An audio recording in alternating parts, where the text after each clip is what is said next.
Halo, saya Pak Anis. Assalamualaikum warahmatullahi wabarakatuh. Kita kembali lagi ke channel saya, Softindo Teknologi. Baik, ini hari saya akan menjelaskan dengan video saya cara atau bagaimana memanfaatkan software alternatif. Ya, jadi kita akan membahas apa-apa saja software alternatif untuk supaya kita tidak menggunakan lagi software bajakan. Baik, software bajakan kadang kita terpaksa pakai atau memang tidak mampu ya untuk membeli karena harganya cukup mahal. Oke, di software tentu yang paling pertama kita harus tahu adalah software sistem operasinya. Ya, sistem operasinya itu ada Windows. Windows 10 sendiri harganya itu 2 juta ya. Ya, tentu sangat mahal. Dan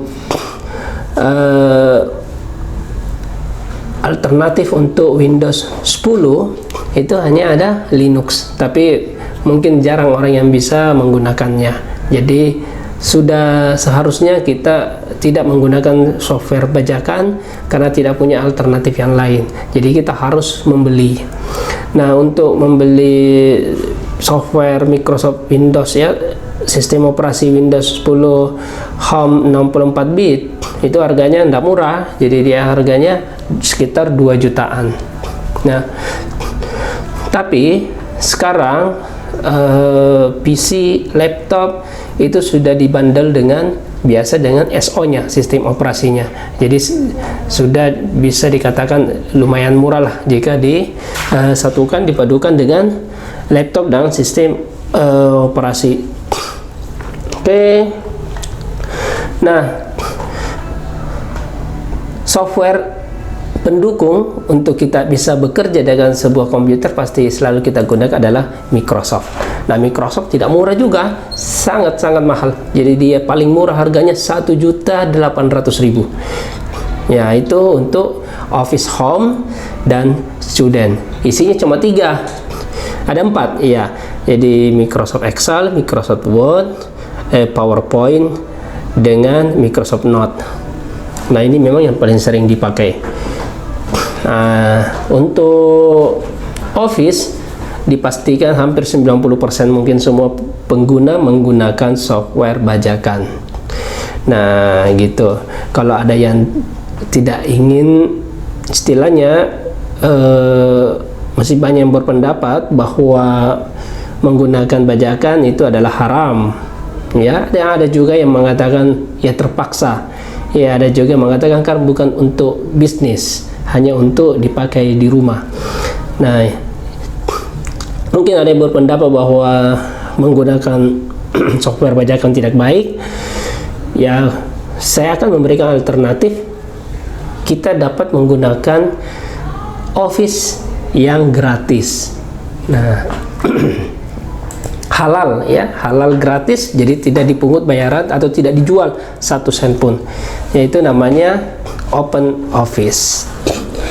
Nah, kita lihat di Open Office itu ada beberapa aplikasi di dalamnya seperti yang berfungsi seperti yang ada di Microsoft Office. Ya, misalnya di Microsoft Office kita pakai Microsoft Word. Nah, di sini ada namanya Writer. Ya. Ya, ini Writer ya. Dan kedua ada Calc. Ini berfungsi seperti Excel.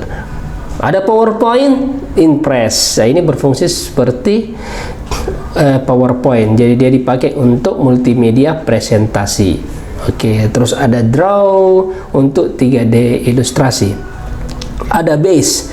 Nah, ini ada Microsoft Workspace atau di Microsoft Office ya. Kalau ini di sini ada Base untuk pengolahan database.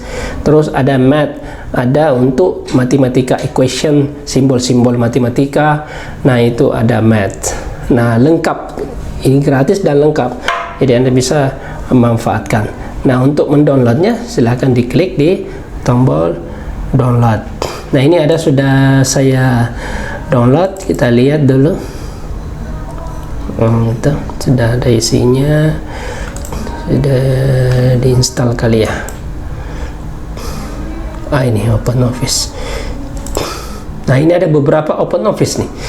Ya, ada OpenOffice Writer, ada OpenOffice Math. Kita coba yang Word-nya, yang mirip dengan Word.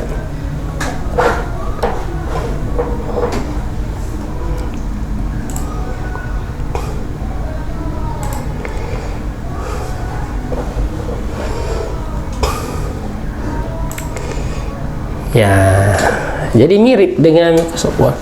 Rata tengah ada.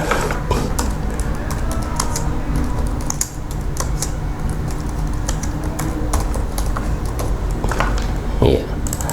Jadi fungsinya persis sama ya. Kita pegang. Iya.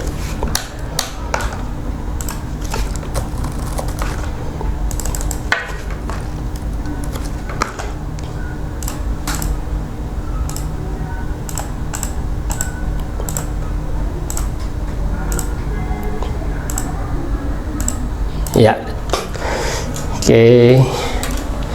Jadi cukup untuk menggantikan Microsoft Word. Oke, itu tadi Office. Nah, sekarang untuk pengolahan gambar. Nah, ini juga yang paling sering dipakai oleh orang untuk pengolahan picture image atau manipulasi image, mau membuat brosur, mau membuat katalog. Nah, biasa orang menggunakan Adobe, ya, Adobe Photoshop. Apakah Adobe Photoshop gratis? Tidak, ya, dia harus dibeli, berbayar. Jadi ini websitenya Adobe.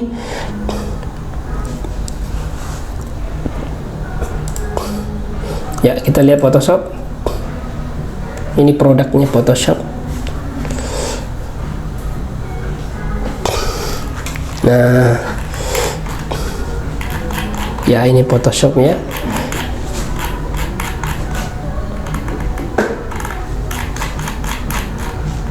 Iya. Nah, kita mau coba, bisa ada free trialnya. Nah, kita coba lihat harganya.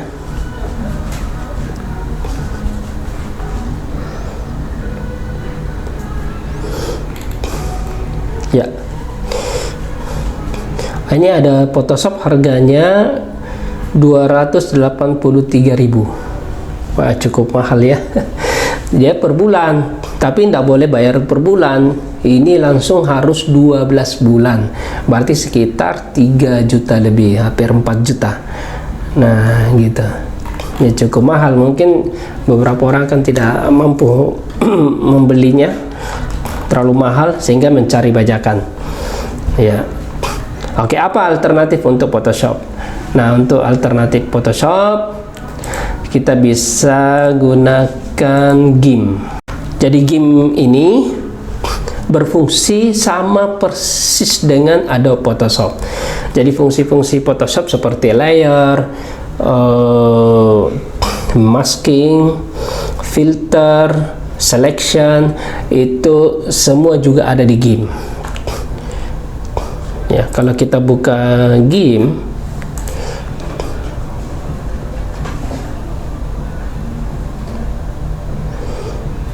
nah, kita lihat ini ada layer di sini.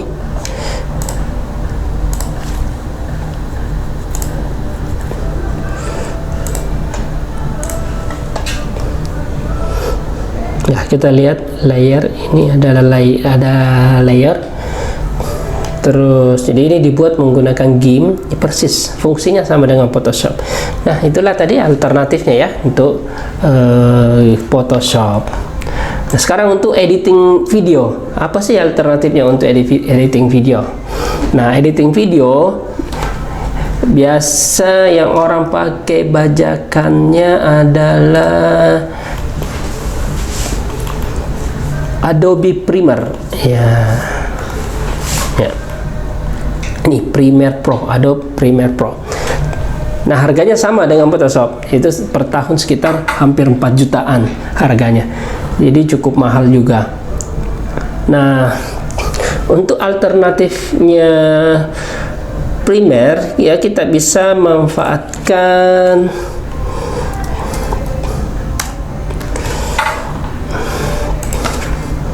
Filmora 9, Filmora ya, Filmora 9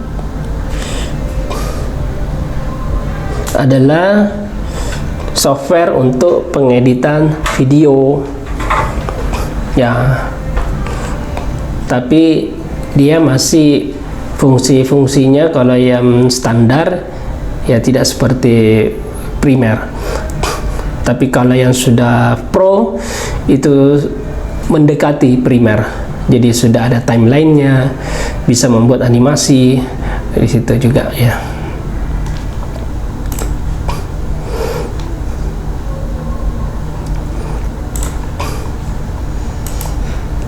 Ya, kita lihat Filmora. Iya yeah.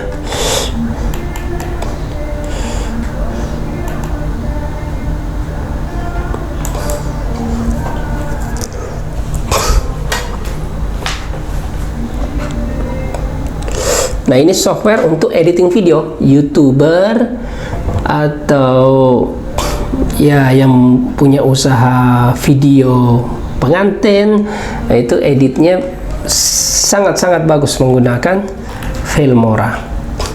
Nah, sama-sama berbayar dengan Premiere, tapi Premiere kan harganya 4 jutaan per tahun. Kalau ini harganya hanya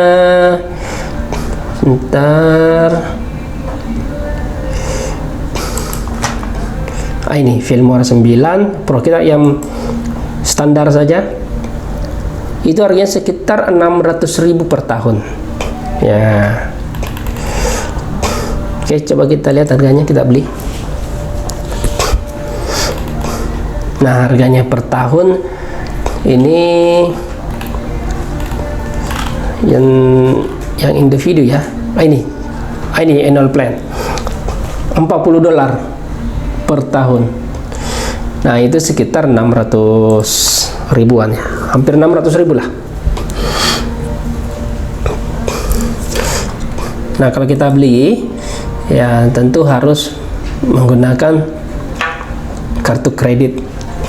Kalau tidak punya kartu kredit ya kita harus memilih metode pembayaran yang lain.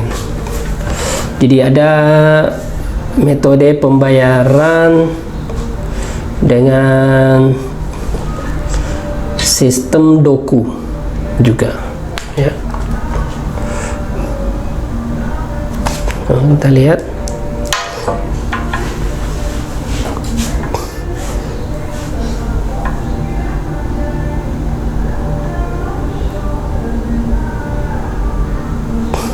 ya.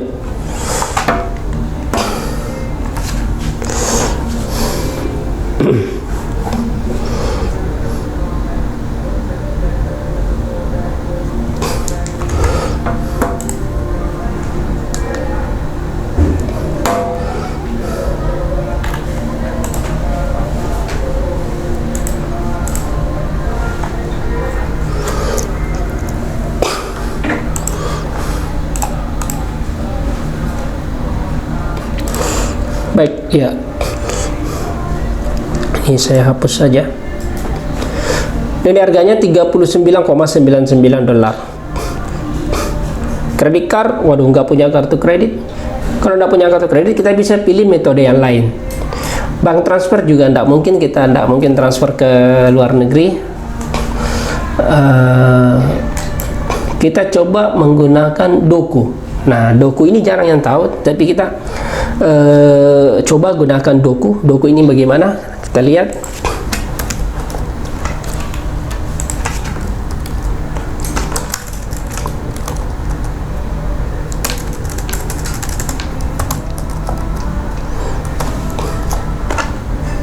Iya, ini kita purchase now.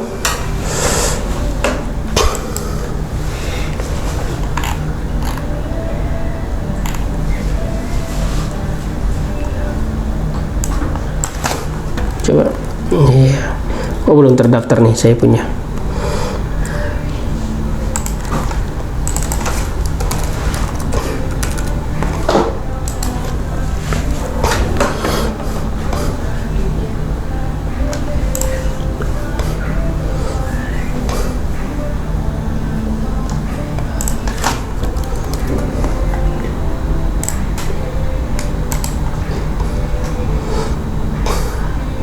Iya.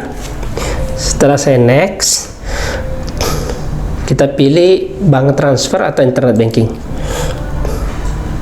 Ya, jadi kita bisa membayar di ATM bersama menggunakan get payment code.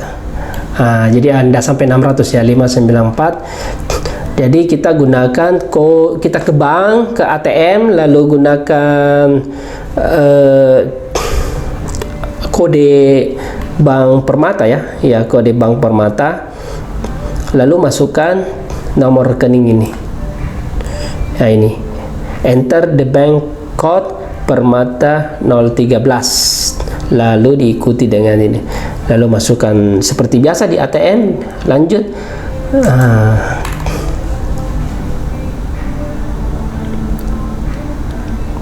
Oke, itulah tadi cara membeli software yang berbayar ya. Oke, sekarang kita lihat adakah software editing video yang gratis. Ada. Jadi namanya Kdenlive ya. Nah, ini software Kdenlive. Nah, ini adalah software yang biasa juga saya gunakan ini dalam pengeditan video yang sederhana. Oke. Ya. Nah, itulah tadi software bajakan dan software alternatif yang perlu kita lihat ya atau gunakan. Oke, makasih. Tapi saya sekarang tidak sendiri. Saya ada bersama dengan Ustaz.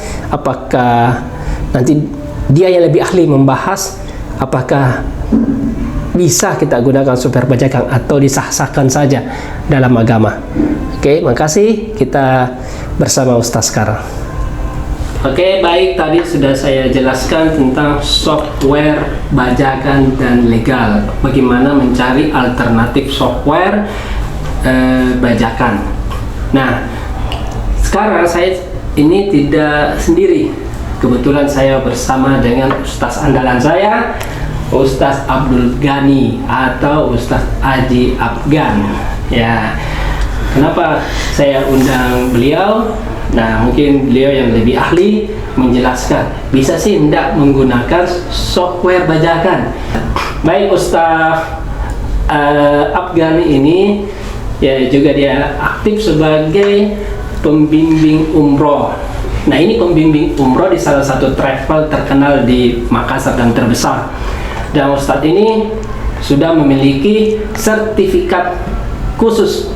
Jadi ada namanya sertifikasi pembimbing umroh atau tour guide. Oke, Ustadz, bolehlah bagaimana memaparkan tentang penggunaan software bajakan dalam hal ini yang berhubungan dengan agama. Ya, kalau tadi saya hanya menjelaskan ya duniawi saja, mungkin Ustaz bisa menjelaskan. Silakan Ustaz. Ya. Bismillahirrahmanirrahim. Assalamualaikum warahmatullahi wabarakatuh. Alhamdulillah wassalatu wassalamu ala rasulillah. La haula wala quwata illa billah. Allahumma salli wa sallim wa barik ala sayyidina Abdillah wa ala alihi wa sahbihi ajma'in. Amma ba'd. Alhamdulillah, pada siang hari ini kita bincang-bincang masalah software bajakan dengan software legal. Jadi menurut beberapa ulama, jika sesuatu yang baik digunakan untuk yang baik, mendapatkan pahala. Tetapi apabila sesuatu yang baik digunakan untuk melakukan yang buruk, itu mendapatkan dosa.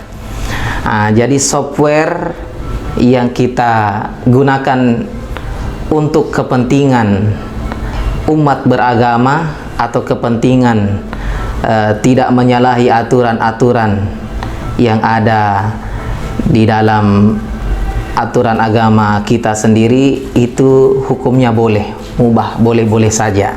Tetapi apabila software bajakan yang kita gunakan itu untuk melakukan kejahatan atau menipu orang lain, atau melakukan jual beli dengan cara tidak halal, itu dilarang dalam agama kita. Jadi dua pendapat, yang pertama boleh, yang kedua haram. Haram apabila kita menggunakan software yang sudah legal, yang sudah memiliki hak milik, yang sudah ada izinnya, dan kemudian harus kita mengambil atau meminta kepada orang yang memiliki, yang membuat software itu. Kalau kita tidak meminta, berarti kita mengambil, itu artinya bahwa haram hukumnya.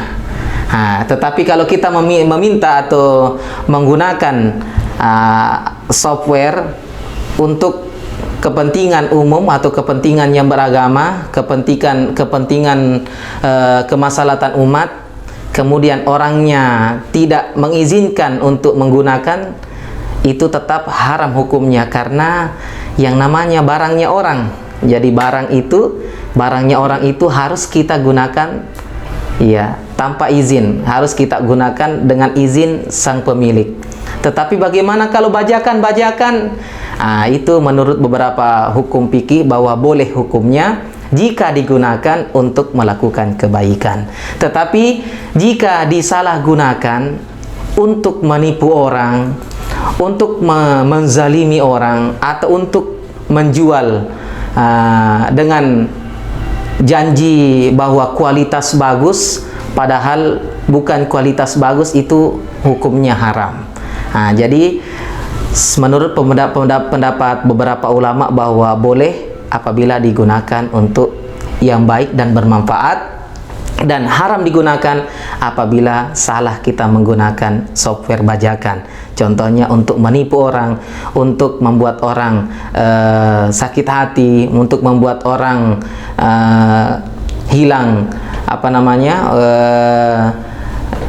tidak mendapatkan atau tidak mendapatkan hasil yang memuaskan. Jadi itu saya kira dari pendapat hukum fikih ya, karena kalau kita mencari dalilnya, tidak ada dalilnya bahwa software bajakan itu dilarang dalam hadis, tidak ada, tetapi dari kegunaannya. Semoga bermanfaat. Jadi kalau bagus ya gunanya, baik digunakan ya, tetapi kalau digunakan secara tidak baik, itu hukumnya haram. Kalau digunakan bermanfaat untuk kemaslahatan umat, itu hukumnya boleh-boleh saja. Terima kasih Pak Haji Anis ya atas undangannya pada siang hari ini.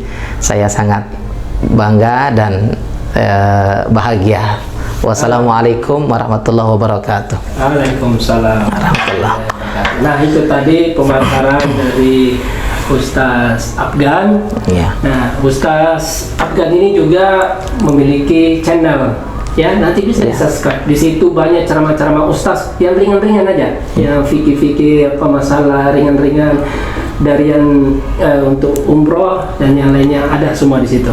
Channelnya nanti lihat di belakang ini, nama channelnya ya, Ustaz Afgan. Jangan lupa share dan like juga channel saya, Sob Indo Teknologi. Assalamualaikum warahmatullahi wabarakatuh. Waalaikumsalam warahmatullahi wabarakatuh.